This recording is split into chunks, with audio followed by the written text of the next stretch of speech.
Do you find yourself overthinking your social interactions? Stay tuned as we explore this topic in depth. Let's find solutions together.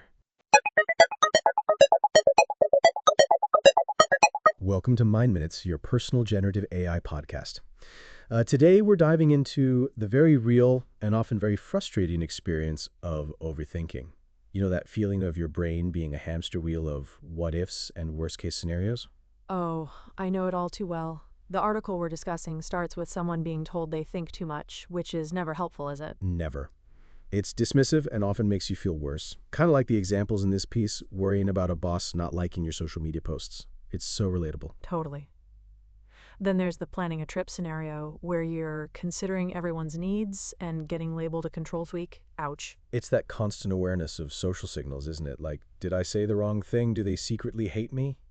Exhausting. The article calls it overthinking, which is really a pretty accurate term, right? It's like getting stuck in a thought loop with no way out. Exactly. They gave a great example about preparing for a storm. Thinking is making a plan. Overthinking is spiraling into anxiety and doing nothing. Yeah, it's the difference between being proactive and being paralyzed. And that's often fueled by heightened self-awareness, which, ironically, can be a form of self-protection. It's fascinating, almost like you're constantly scanning for danger signals in social interactions, trying to avoid upsetting anyone. Right? And this kind of overthinking is really common, especially it seems among women and those with certain personality types.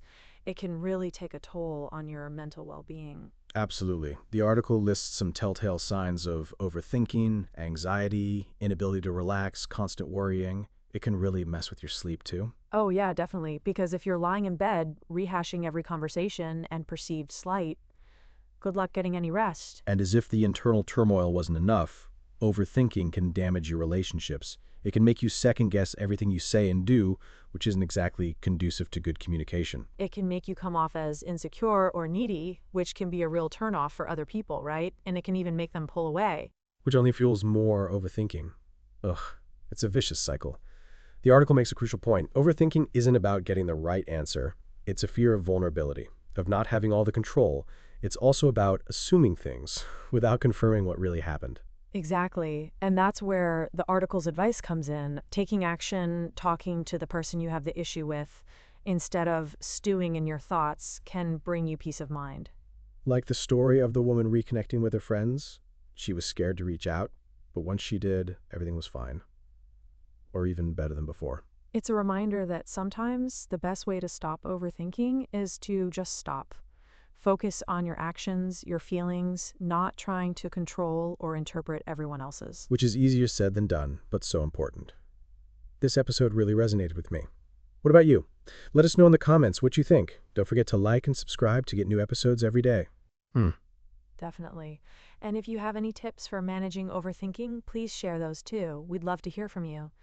If you enjoy what we create and want to support us to keep creating content, please subscribe to our podcast for future episodes. So, picking up on this whole overthinking thing, it's more than just worrying, isn't it? It's like this deep dive into analysis paralysis, as Talbert called it. Oh, absolutely. It's not just, oh, I'm worried about this presentation. It's dissecting every possible scenario, every potential misstep, every facial expression in the audience. Total analysis paralysis, yeah? Right? And then, like Chu, Chang, and Abdullah pointed out, it becomes this repetitive cycle. Think, think, think, until it spirals into overthinking. It's not productive worry, it's just stuckness. Exactly. It's like that self-rumination Morin talks about. Instead of productive self-reflection, you're just replaying negative thoughts, getting nowhere. And that ties into self-awareness, right? Like Cheek and Briggs explored, being too self-conscious can fuel this overthinking fire. You're hyper-aware of how you might be perceived, which just adds to the pressure. Yeah, and Nolan Huxema's work really highlighted how this rumination can spiral, especially for some people. It's not a one-size-fits-all thing.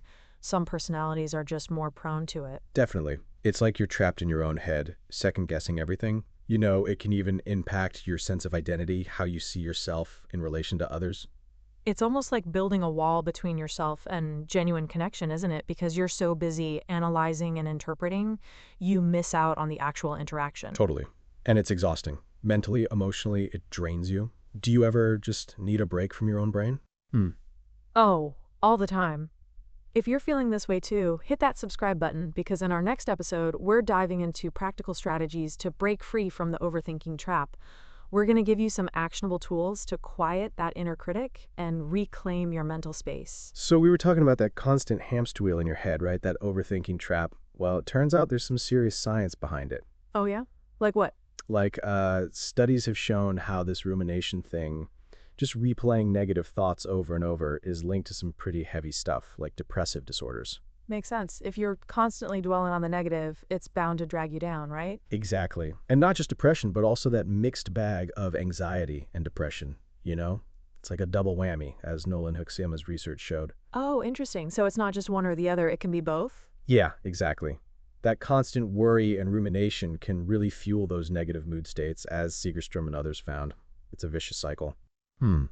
It's like those articles we read about overthinking, how it's not just worrying, right? It's that obsessive replaying of thoughts.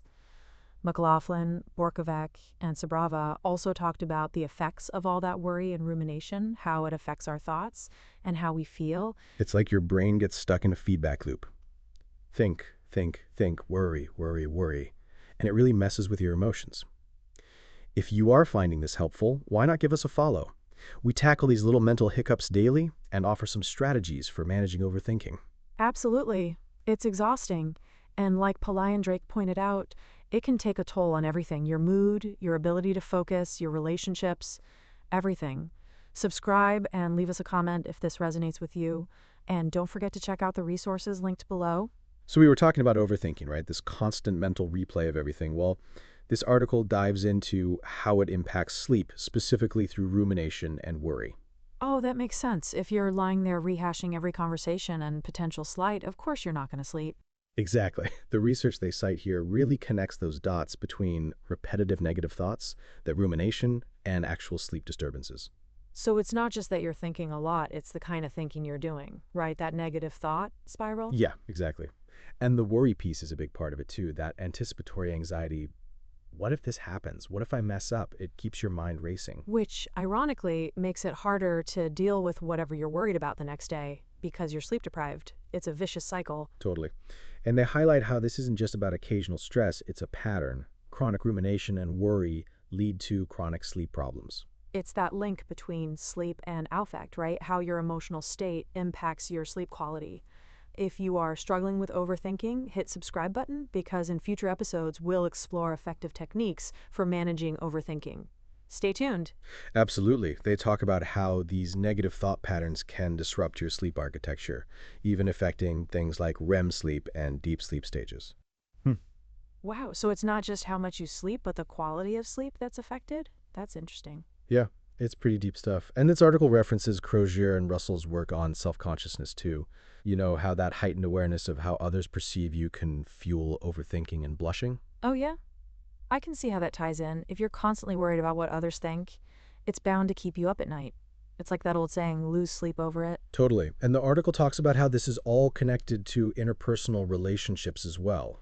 Overthinking social interactions, worrying about what people think, it can all contribute to sleep problems. It's like your mind just won't shut off, right? Even when you're trying to sleep. And it's all about those pesky negative thoughts, ruminating on the past, worrying about the future. Exactly. It's a recipe for sleepless nights.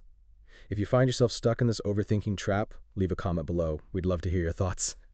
And remember, if you're struggling with overthinking or sleep issues, reach out for professional help. There are resources available to help you find peace of mind and restful sleep.